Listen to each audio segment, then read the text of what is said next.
we see all these stats that come out of, you know, the most successful driver of all time might be Michael Schumacher, might be Lewis Hamilton, and it's all based on the number of races they started, obviously, because the more races you start, the more chance you have of winning.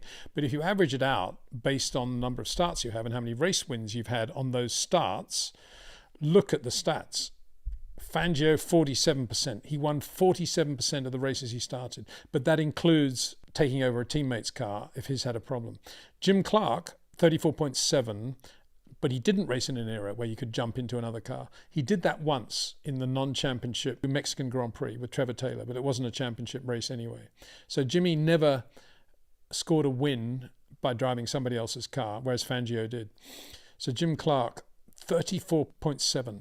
Not bad, eh? Max, third, ahead of Michael. That's just ahead of Michael. Isn't that interesting? Lewis, not far away. Senna, Prost, Vettel, Alonso. Vettel, because he's recently retired. Alonso, and he's got the current drivers in, obviously, Alonso, Hamilton. There will be others that might have crept into other stats. This is from the number of races finished. And again, the stats are very impressive. Jim Clark, 52% of the races he finished, and he would have finished a lot fewer races than, say, Max Verstappen or Lewis Hamilton or Michael Schumacher. But of the ones he did finish, 52% were wins. Fangio, 60%, again, taking into account that he did share other drivers' cars. Jim Clark, way ahead of Michael, Verstappen, Senna, Prost, Lewis, Vettel, and Alonso. Okay, let's go down to pole positions. Percentage of poles from the races entered. This is quite good because Fangio, in this case, you know, it's just one car, one lap. So Fangio, 56.9% of the races entered, he was on the pole. Jim Clark, 45% of the races he was on the pole. Ayrton Senna, who we know was a great pole driver, and that was one of his things, 40%. Look where Prost is, 16%. Prost was more into the race than qualifying. We'll see that coming up. Lewis, interesting, Lewis ahead of Michael and Verstappen there, I think, isn't it? 28.8. Michael 22, Verstappen 19. That's about right, isn't it? Because Max hasn't had that a great number of poles relative to how many great races he's had. Interesting. He's done some great pole laps, but often that speaks to how he's done pretty well in the races with not the fastest car. Vettel 19, not far away from Max, but then Vettel always had, when he was doing that, the Red Bull was a very, very good car. Fastest laps, the races finished. Now look where Prost is now, 24% of the races finished. Prost set fastest lap. Senna, only 14%. There's the difference between Prost and Senna. And most of that comes from the McLaren years. Clark, ahead of Fangio now.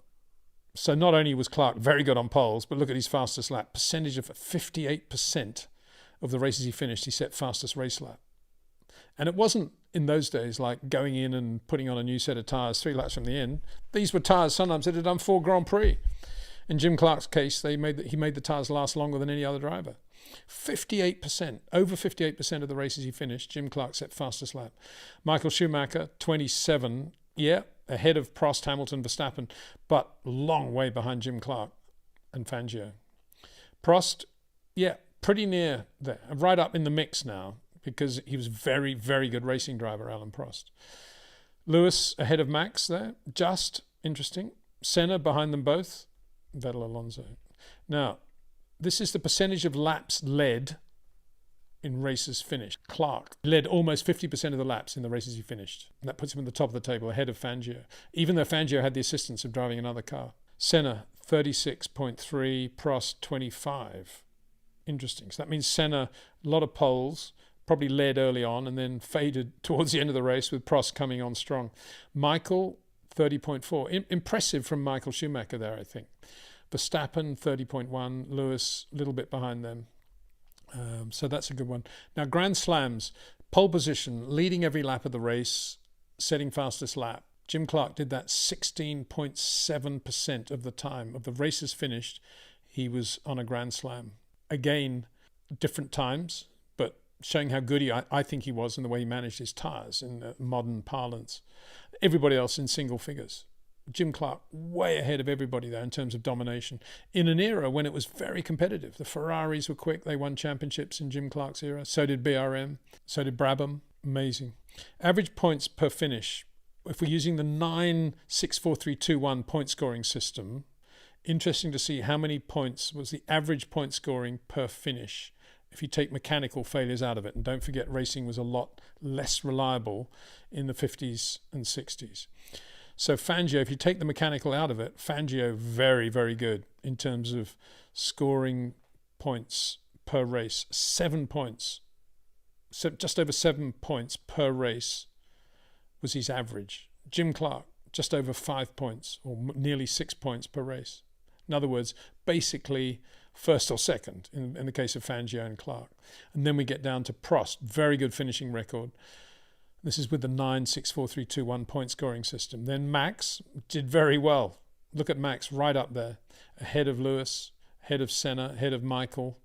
So that says a lot, I think. And then if you convert that to the 25 for a win point scoring system, which was something obviously we've never applied to Fangio or Jim Clark, look at the points there. There, Max Verstappen just edges ahead of Alain Prost. So Max Verstappen, very good if you apply it to excluding mechanical failures, number of average points per finish. Fangio still on top with Jim Clark. So what does all that mean? I think it means Juan Manuel Fangio and Jim Clark were pretty good, doesn't it? Jim Clark without an E as well. Liberty, take note. And thanks to my friend Paul Hobson for those fascinating and absorbing stats.